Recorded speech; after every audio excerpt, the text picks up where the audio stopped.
नमश्चंडिकाय। जय माँ जगदम्बा, जय माँ भवानी। प्रणाम। जय श्री राधे, जय श्री कृष्ण। आप सबको नवरात्र की बहुत बहुत शुभकामनाएं। नवरात्र के इस पावन पर्व पर माँ जगदम्बा की विशेष अनुकंपा को प्राप्त करने के लिए सभी माँ जगदम्बा की आराधना, साधना, सेवा, अर्चना करके माँ को प्रसन्न करने का प्रयास करते हैं और कन्या पूजन करके माँ जगदम्बा को प्रसन्न कर अपने जीवन में शांति, समृद्धि और सुख के हेतु माँ की पूजा करते हैं। आज इसी विषय में आपसे चर्चा करने के लिए आपसे कुछ विशेष जानकारी लेकर के आपके मध्य उपस्थित हुआ हूँ। तो आइए माँ जगजननी को कैसे प्रसन्न करें उसके विषय में आज चर्चा करते हैं।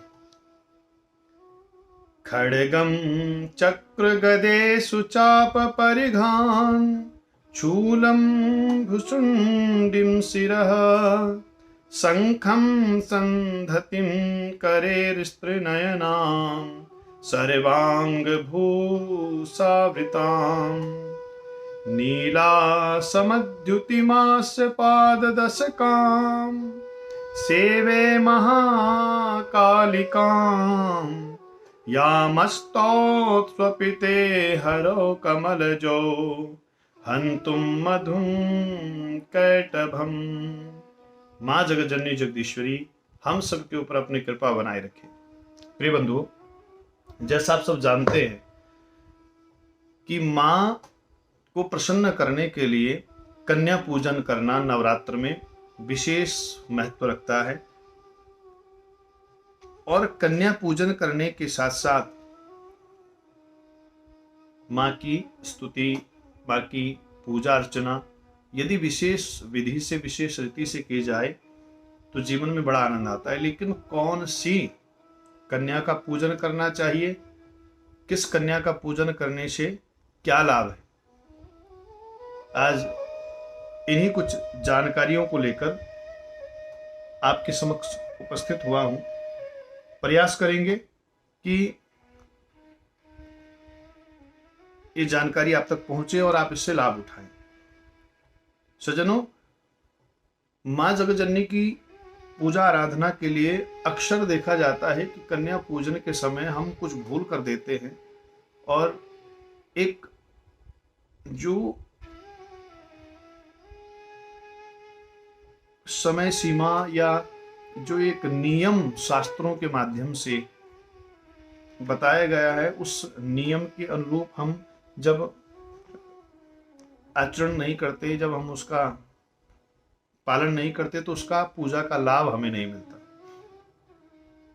देवी भागवत में किस कन्या का पूजन करना चाहिए, किसका नहीं करना चाहिए, इसके विषय में विस्तार से बताया गया है। तो इस विषय पर आज थोड़ा प्रकाश डालते हैं। श्रीमद् देवी भागवत में बताया गया है, एक वर्षान कर्तव्या कन्या पूजा विधो नृपा परमज्ञातु भोगानाम गंधादीनाम च बालिका। पूजा में, कन्या पूजन में 1 वर्ष की बालिका का पूजन नहीं करना चाहिए, क्योंकि उस कन्या को ना तो गंध की, ना भोग की, पदार्थों के स्वाद की बिल्कुल भी जानकारी नहीं है, अनभिज्ञ है वो, इसलिए ऐसी कन्या का पूजन नहीं करना चाहिए।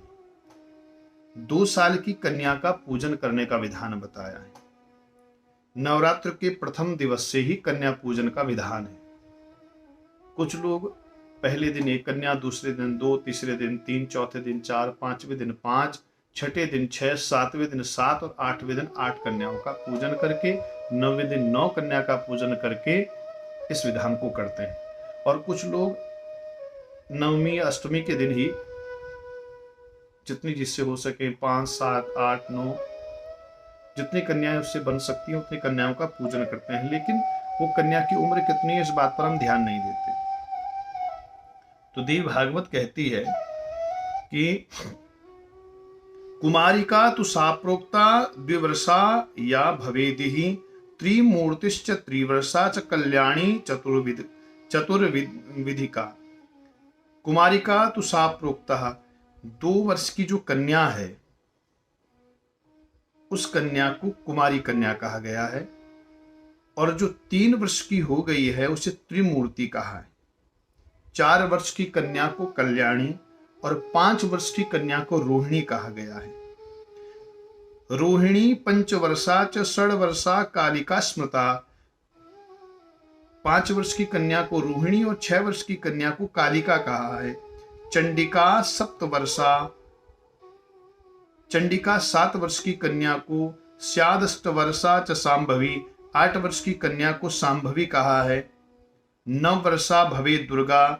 9 वर्ष की कन्या को दुर्गा का रूप कहा गया है। सुभद्रा 10 वर्ष की और 10 वर्ष की अवस्था वाली कन्या को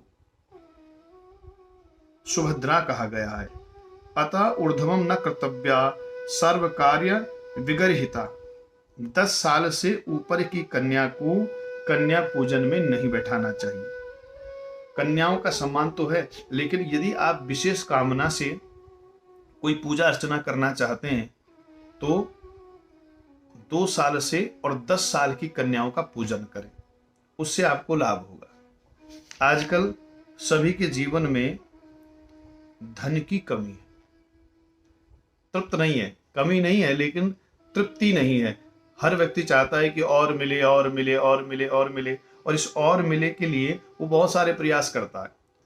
कुछ प्रयास सार्थक होते हैं, कुछ सार्थक नहीं होते। तो नव दुर्गा के इस पवित्र 9 दिनों में यदि हम धन की कामना को लेकर के मां जगदम्बा की आराधना कर रहे हैं तो किस कन्या का पूजन करना चाहिए?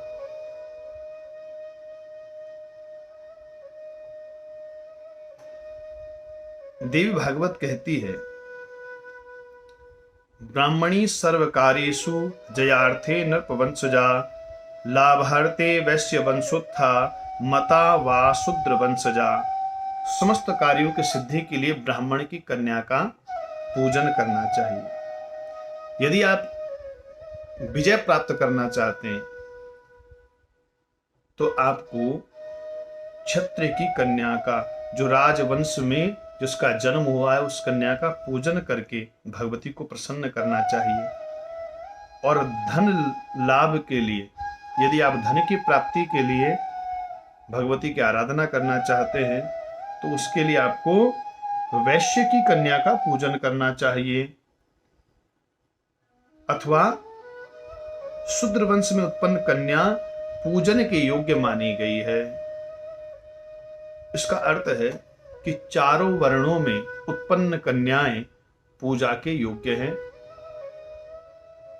और चारों वर्ण की कन्याओं का सम्मान पूजन करके आप भगवती की कृपा को प्राप्त कर सकते हैं।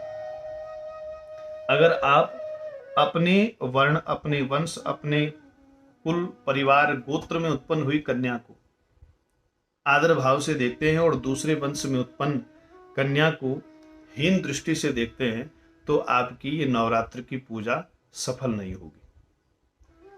इसलिए बंधुओं, आपके आसपास जिस भी वर्ण के लोग हों, आप अगर अपने घर में कन्या है तो उसका सम्मान करें, और यदि नहीं है तो दूसरों के वर्ण में, दूसरों के वंश में उत्पन्न कन्या का भी सम्मान करके आप भगवती कृपा को प्राप्त कर सकते हो। जय माता दी, जय श्री कृष्ण, प्रणाम।